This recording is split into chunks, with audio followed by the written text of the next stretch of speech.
भाई दो तरीके हैं। क्या तरीके हैं? कोई आपसे भला बुरा कहे तो भला बुरा कहे कि आप अच्छा नहीं कर रहे, आप बहुत बुरा कर रहे हैं, फलाना है, ढिमकना है। एक तरीका तो है कि आप उससे प्रभावित हो जाएं, यार हमको कह रहा है कि देश तरक्की नहीं कर रहा है, आपका ये है यूं है। दूसरी तरफ से उसी को उल्टा पलट करके गरिया दीजिए कि तुम ही को नहीं पता है, हम तो खूब बढ़िया तरक्की कर रहे हैं, हद है। भारत सरकार ने वैसा ही किया है। हमारी तीन बड़ी अम्माएं, अंतरराष्ट्रीय स्तर पर तीन बड़ी अम्माएं जो बैठ करके चबूतरे पर चर्चा करती हैं कि भारत तरक्की कैसे कर रहा है, उसको इस बार भारत ने ही उल्टा पटक के मतलब एकदम सुना दिया है बढ़िया वाला कि तुम ये चुप रहो यार, पकड़ पकड़ बात बनाए रखते हो, जाओ अपने घरों में देखो पहले बात कर रही हो। हम अक्सर Standard and Poor's, Moody's and Fitch के बारे में जब चर्चाएं करते हैं, ये तीन अंतरराष्ट्रीय रेटिंग एजेंसीज हैं। ये रेटिंग एजेंसीज की कहानी मैंने बहुत पहले भी सुनाई थी, जो नए विद्यार्थी हैं वो भी सुन लें, क्योंकि भारत सरकार ने फिलहाल इन तीन रेटिंग एजेंसीज को, जिनको मैं तीन बड़ी अम्मा कहता हूं, इन्हें बहुत भला बुरा कह दिया है। और भला बुरा इसलिए कह दिया है क्योंकि इन्होंने हमको बी ग्रेड का आदमी बता दिया है। कह दिया है कि इंडिया वाले बी बी बी हैं। भाई बी समझ में आता है, बी ग्रेड होता है, बी बी समझ में आता है, बी बी को कहते हैं। ये ट्रिपल बी क्या होता है यार? ट्रिपल बी कैटेगरी में हमको डाल दिया और कहा है कि ठीक है, मतलब ये नेगेटिव अप्रोच के साथ काम कर रहे हैं। क्या है कहानी? तो पहले आपको दुनियादारी की बात समझाने, बड़ी अम्माओं से परिचय करा दें आपका, फिर हम भारत सरकार के रवैये पर चलेंगे। ये इंपॉर्टेंट क्यों है? क्योंकि आपको इकोनॉमिक्स में बहुत ज्यादा मायने रखता है फिस्कल डेफिसिट। भारत सरकार के द्वारा जारी किए गए बजट के ऊपर किस प्रकार से रेटिंग एजेंसीज ने रिएक्शन दिया और उसके आधार पर भारत की क्या रेटिंग दी, ये सारी बातें हम आपको समझाएंगे। लेकिन इससे पहले हम इस टाइटल को द हिंदू से लेके आपके सामने समझा रहे हैं कि क्यों सेंट्रल गवर्नमेंट रेटिंग एजेंसीज के ऊपर गुस्सा हो गई है कि भाई साहब आप लोगों को रेटिंग वेटिंग करना नहीं आता है। हमारे द्वारा जो है, हमारे जो टीवी सोमनाथन है, उन्होंने बकायदा, टीवी सोमनाथन कौन है? वित्त सचिव हैं। उन्होंने कहा है कि जो रेटिंग एजेंसीज हैं इनके डबल स्टैंडर्ड है, दोहरे मानदंड हैं, हमारे लिए कुछ और, दूसरे के लिए कुछ और, इनके नियम ही उल्टे पुल्टे हैं। इन लोगों के आधार पर इनकी सारी बातों की आज हम प्रॉपर व्याख्या करेंगे कि इन्होंने तीन बड़ी अम्माओं को क्यों डांटा डबकारा, सारी बातें आपको समझाएंगे। मेरे प्यारे साथियों, हाल ही में भारत का इकोनॉमिक सर्वे, जीडीपी की ग्रोथ, इसके बारे में सारे डेटास, बजट वगैरह सब निकाल करके सामने आया। साथियों, जब यूनियन बजट प्रस्तुत किया गया तो यूनियन बजट के अंदर सरकार ने बकायदा बताया कि हम कितना तो पैसा कमाने वाले हैं और कितना पैसा हम लोग खर्च करने वाले हैं। देखिए, हम लोगों को एक लाइन में सिखाया जाता है। क्या सिखाया जाता है? हमें सिखाया जाता है कि जब आदमी की आमदनी 98 हो और खर्चा रुपया हो तो ऐसे आदमी को एक बैड मैनेजर कहा जाता है। विचार करिए कि आप 100 रुपया कमाते हैं लेकिन 110 रुपया खर्च कर देते हैं, तो ऐसी स्थिति में आपको, आपकी अर्थव्यवस्था के मैनेजमेंट को पुअर समझा जाता है। ऐसा केवल आपके साथ नहीं होता है, केवल बॉलीवुड के अंदर ही इस पर फिल्म नहीं बनती है, अंतरराष्ट्रीय फिल्म भी बनती है। और वो अंतरराष्ट्रीय फिल्म तीन बड़ी अम्माएं डायरेक्ट करती हैं, जिनमें Moody's, Fitch and Standard Poor's का नाम शामिल है।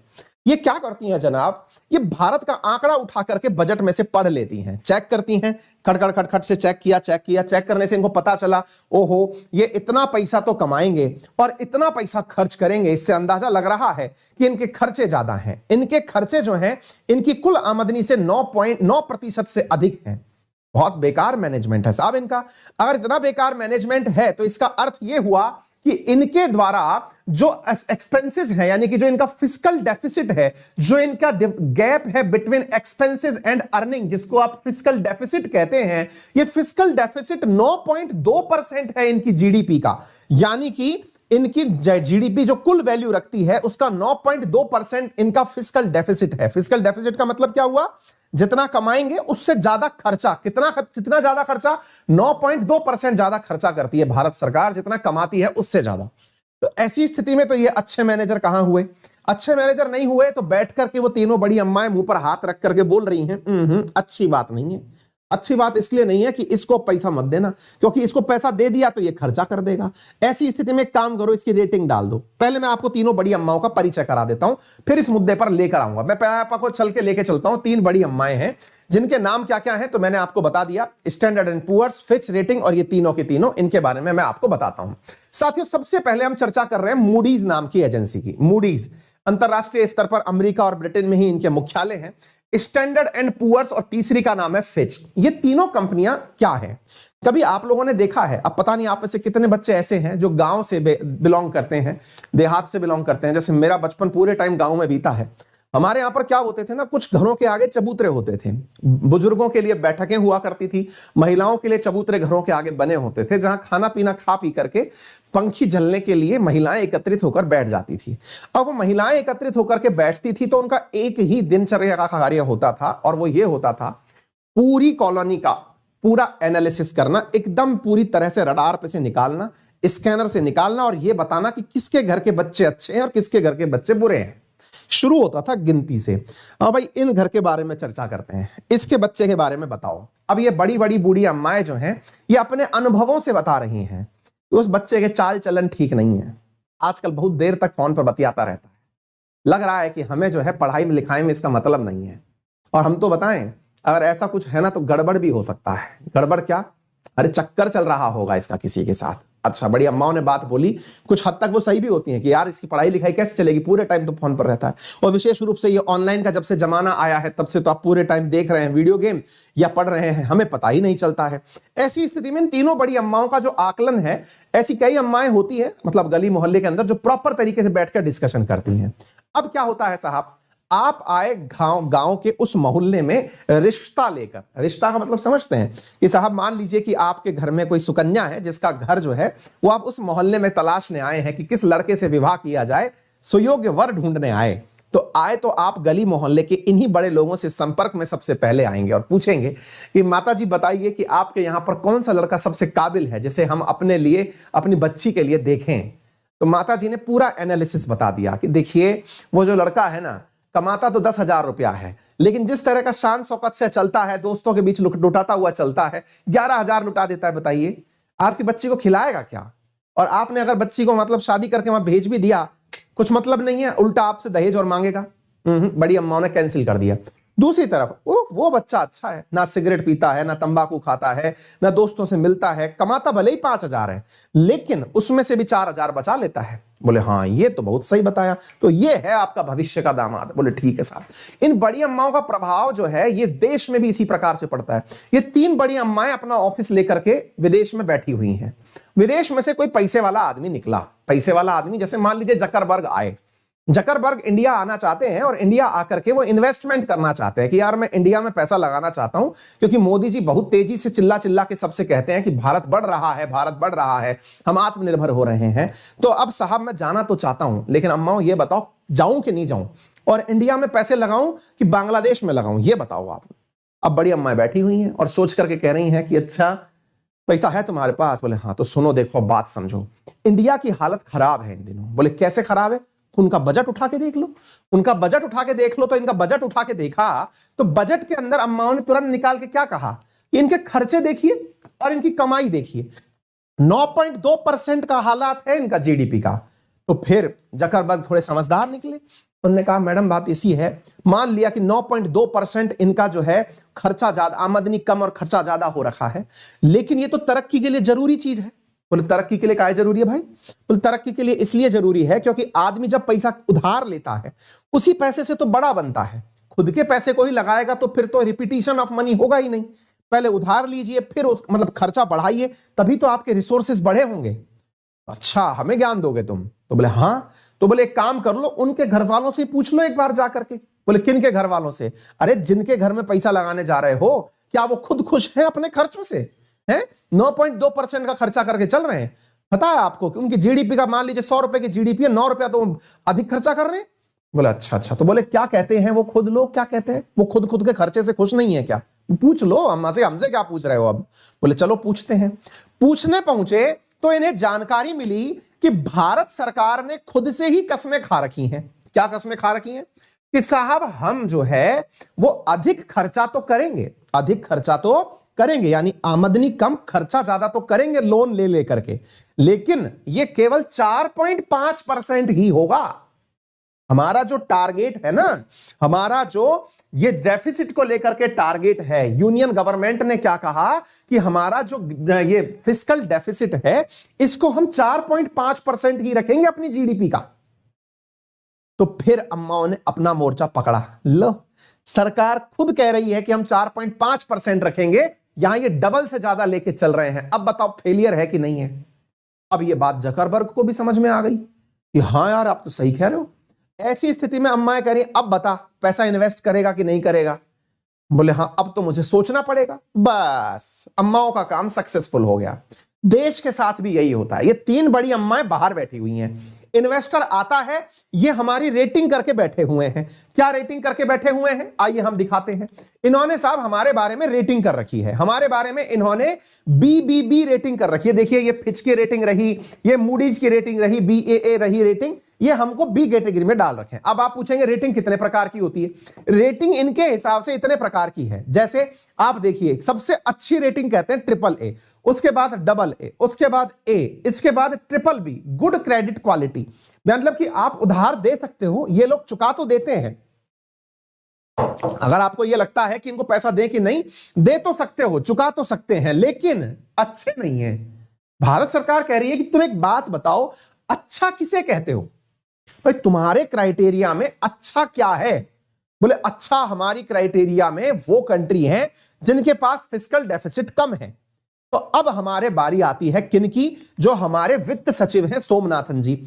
उनने टीवी सोमनाथन जी ने उठा करके पकड़ लिया इन अम्माओं को कि अम्मा इधर आओ, हमारी शादी नहीं होने दे रही हो, इधर आओ। इनको पकड़ करके पूछा कि एक बात बताओ कि अगर आज से हम 6%, 0.6% के हिसाब से अगर अपना फिस्कल डेफिसिट घटाने लगे तो अगले 4 साल में कितना घटा देंगे? 2.5%। अगर हम ये माने 5 साल में कितना घटा देंगे? 3%। तो हम आ गए कि नहीं आ गए उस क्राइटेरिया में? हमने अपने बजट क्राइटेरिया के अंदर 0.6% घटाने का निर्णय ले लिया है। अम्माओं ने फिर पूछा लल्लू इधर आओ जरा, ये बताओ पैसा कमाओगे कहां से? खर्चे तो हमें पता है, तुम्हारे खर्चे खूब पता हैं, कमाओगे कहां से? अब बारी थी टीवी सोमनाथन जी की। इनने कहा सुनो अम्मा बात ऐसी है, क्रिप्टो करेंसी है ना, बोले हाँ, उस पर 30% टैक्स चिपका दिया है। बोले हाँ ये तो हम भूल ही गए थे कि तुमने कमाई का साधन बढ़ा लिया है। अब तक हम सोच रहे थे कि केवल सरकारी कंपनी बेच बेच के ही कमाओगे, LIC को बेच के कमाओगे। अब तुमने नया आइडिया दे दिया है कि नया टैक्स लगा दिया। हाँ ये तो हम सोचना भूल ही गए थे। तो फिर जब तुम भूल गए कि हम लोग अपना इनकम बढ़ाने का काम कर रहे हैं, तो निश्चित ही तुमने हमारे साथ दोहरा मापदंड अपनाया। और दूसरी बात बताएं बड़ी अम्मा, बात यह है कि इस दुनिया में बड़ा वही बना जिसने कर्जा लिया हुआ है। अमेरिका को ही देख लो, अमेरिका से तो उल्टा कम कर्जा है हमारे पास में। इधर देखिए हमारा डेट टू GDP जो रेशो है वो अमेरिका से कम है, जापान से कम है, और बहुत बड़ी बड़ी इकोनॉमी से हमारा डेट टू GDP रेशो कम है। फिर आप हमको इसमें काहे पटक के चल रही हैं? और तो और इस समय की जितनी भी इकोनॉमी ग्रोथ कर रही है उसमें हम बहुत अच्छी से ग्रोथ कर रहे हैं। पटक के रखे हुए हैं आप हमको इस कैटेगरी में, हम नहीं मानेंगे। तो भाई साहब इस आधार पर हमारे टीवी सोमनाथन जी ने इन बड़ी अम्माओं को भला बुरा कह दिया। और जब भला बुरा कहा तो भाई अखबार वालों को तो क्या था, वो न्यूज बन गई। Rating firm have doubted standard से यूनियन फाइनेंस सेक्रेटरी। इन्होंने कह दिया कि ये सब डबल स्टैंडर्ड रखते हैं, अमेरिका वालों को अलग चश्मे से देखते हैं और गरीबों को बढ़ता हुआ नहीं देखना चाहते।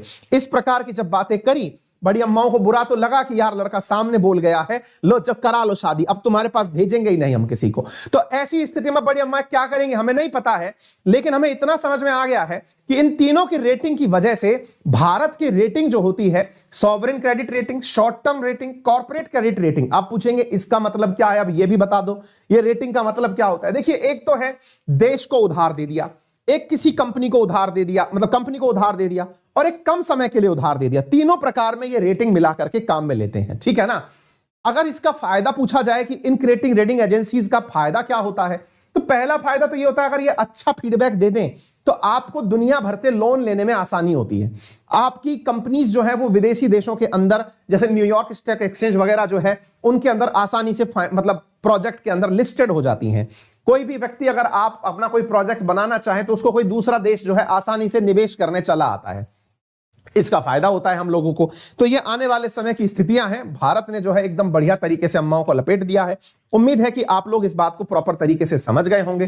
Fitch rating disappointing but investor see future in India, it's reform. देश जो है अब हमारे वादे कर रहा है। अगर आपको समझ में आ गया हो तो हमने आपको कुछ अच्छी अच्छी बातें सिखाई।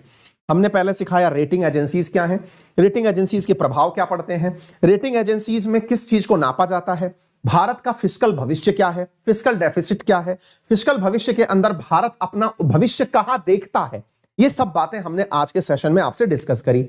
आप क्या करिए, ये जो पूरा कंटेंट है बहुत ही अल्टीमेट तरीके से हमने बनाया हुआ है। क्लास पूरी होने के बाद इस नाम के टेलीग्राम चैनल पर आपको मिल जाएगा, वहां पर इसको पीडीएफ को प्राप्त कर लीजिएगा। ठीक है, उम्मीद है कि आपको ये बात समझ में अच्छे से आ गई हो। क्लियर?